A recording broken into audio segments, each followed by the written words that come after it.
सांसद संजय राउत ने मीडिया से बात करते हुए शिंदे और अजित पवार के पक्ष को चोर बताया और कहा कि हम उन्हें पार्टी नहीं मानते।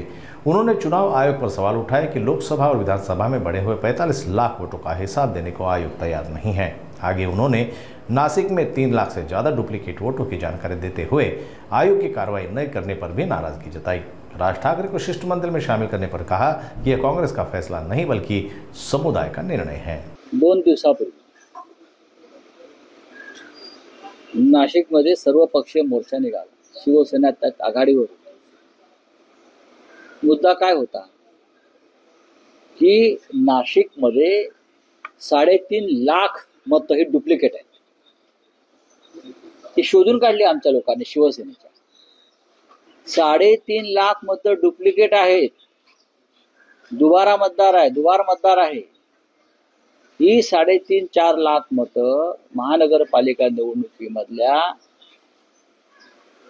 25 वॉर्डामध्ये जर फिरवली गेली, प्रत्येकी 5-5 हजार 10-10 हजार, निवडणुकीचा निकाल फिरतो। आणि या संदर्भात निवडणूक आयोग कोणतीही दखल घ्यायला तयार नाही। हे नाशिकचे एक उदाहरण मुंबईत आहे, ठाण्यात आहे, कल्याण डोंबिवली, प्रत्येक ठिकाणी सरासरी 3.5 ते 4 लाख मतं दुबार आहे, डुप्लिकेट आहे, बोगस आहे। आणि हे लोक 2-2, 3-3 ठिकाणी मतदान करतात। अशा वेळेला निवडणूक आयोगाने यात एक निष्पक्ष पद्धतीनं, पारदर्शी पद्धतीनं काम करावं, ही आमची भूमिका आहे। व्हीव्हीपॅट का नाही मुंबईत?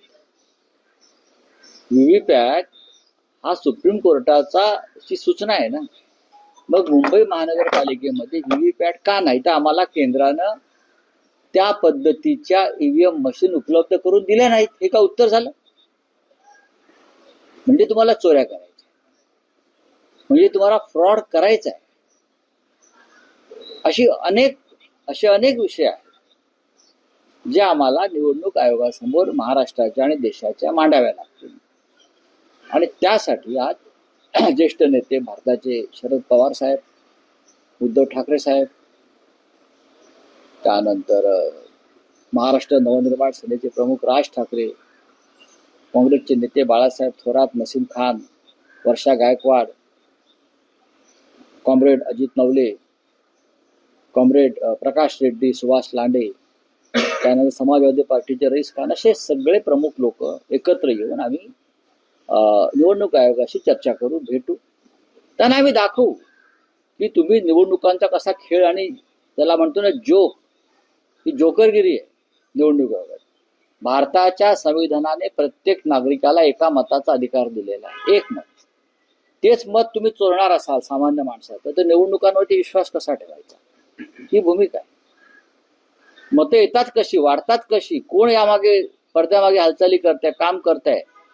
इतकं बोगस मतदान या देशात यापूर्वी कधी झालं नव्हतं।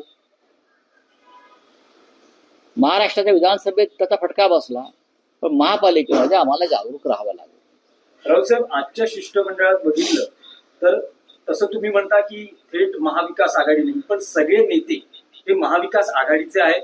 तुम्ही राज्याच्या मुख्यमंत्र्यांनाही आमंत्रित केलेलं आहे आणि राज ठाकरे सुद्धा आज या शिष्टमंडळात आहेत आणि त्यानंतरची पत्रकार परिषदेत त्या व्यासपीठावरही आहे। असं म्हणता येईल का की राज ठाकरे यांचा महाविकास आघाडी? नाही, असं काही नाही।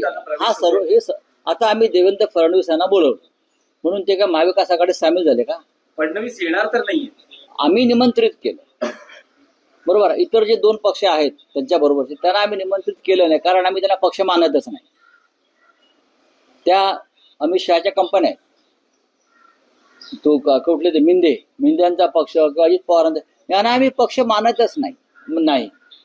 त्यांना जरी निवडणूक आयोगानं बेकायदेशीर पद्धतीनं पक्ष म्हणून जरी त्यांना काही दिलं असलं तरी आमच्या दृष्टीने ते पक्षच नाही, चोर आहेत ते।